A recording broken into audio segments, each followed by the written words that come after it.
Di sebuah rumah mungil, tinggallah kucing kecil bernama Ciko dan sang pemilik bernama Pak Budi. Ciko, kucing kecil yang temperamental, marah karena makanannya disajikan di mangkuk baru.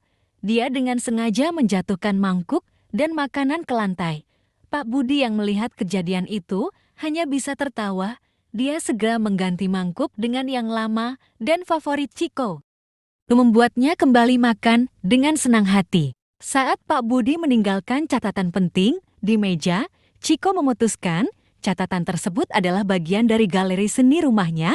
Dia menyeret catatan itu ke lantai dan duduk di atasnya dengan bangga. Pak Budi melihat catatan di bawah Ciko, tertawa dan memindahkannya sambil memberikan mainan sebagai penghargaan.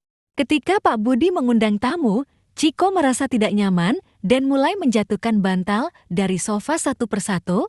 Tamu-tamu tertawa melihat tingkah pola Ciko.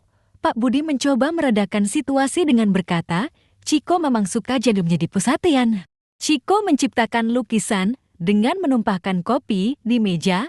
Pak Budi menemukan karya seni ini dan tertawa. Dia berkata, ini adalah seni kontemporer yang sangat berharga. Aku akan menyebutnya kehidupan kucing dalam tumpahan kopi. Setelah menumpahkan kopi, Ciko beralih ke rak buku dan mulai menjatuhkan buku-buku. Pak Budi datang, melihat kekacauan, dan tertawa. Dia berkata, kalau kamu mau mengatur ulang rak buku, beritahu aku dulu.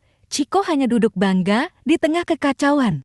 Pak Budi memberikan Ciko ruang khusus di rumah. Setelah berbagai protesnya, Ciko dengan antusias mengeksplorasi dan menata ruang barunya dengan bantal dan mainan. Akhirnya merasa puas. Pak Budi memuji, sepertinya kamu sudah menemukan tempat yang sempurna. Ciko marah karena mainannya tidak di tempat yang diinginkan, jadi dia menjatuhkan dan melemparkannya. Pak Budi dengan sabar memindahkan mainan ke tempat yang benar dan berkata, ada cara lain untuk bersenang-senang tanpa membuat kekacauan. Ciko menjatuhkan buku-buku dari rak sebagai protes.